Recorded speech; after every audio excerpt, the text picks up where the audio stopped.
Use to आणि वूडचा वापर.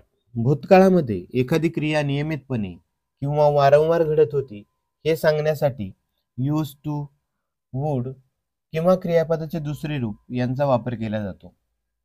उदाहरणार्थ, we use to go to school by bus every day. आम्ही रोज बसने शाळेत जायचो. किंवा Sachin use to play cricket regularly. Sachin नियमितपणे क्रिकेट खेळायचा.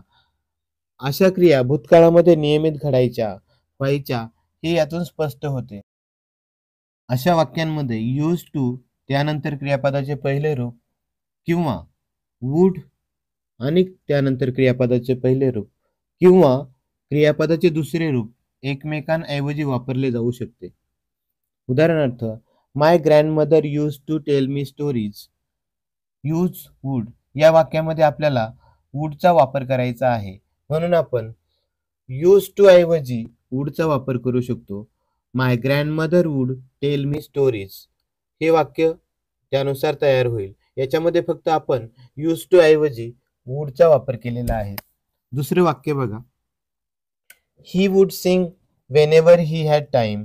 यूज टू या वाक्यामध्ये आपल्याला यूज टूचा वापर करायचा आहे.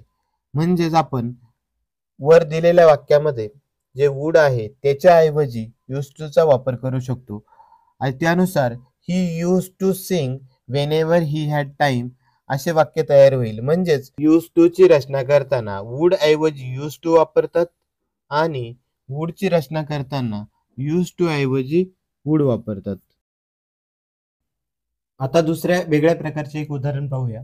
माय father and I played chess every day. माझे वडील आणि मी रोज चेस खेळायचो. या वाक्यामध्ये तुम्हाला यूज टू चा वापर करायचा आहे, परंतु अगोदरच्या वाक्यात वूड नाही. अशा वेळेस क्रियापदाच्या दुसऱ्या रूपाऐवजी यूज टू आणि क्रियापदाचे पहिले रूप वापरावे लागते.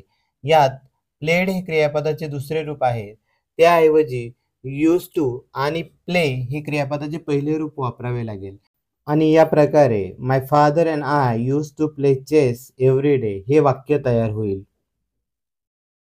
We stayed with him in small village. Use would या वाक्यात वूडचा वापर करायचा आहे, पण अगोदरचे वाक्य सिंपल पास्ट टेन्सचे आहे. क्रियापदाचे दुसरे रूप आले आहे. अशा वेळेस स्टेड ऐवजी वूड आणि स्टेडचे पहिले रूप स्टे वापरावे लागेल.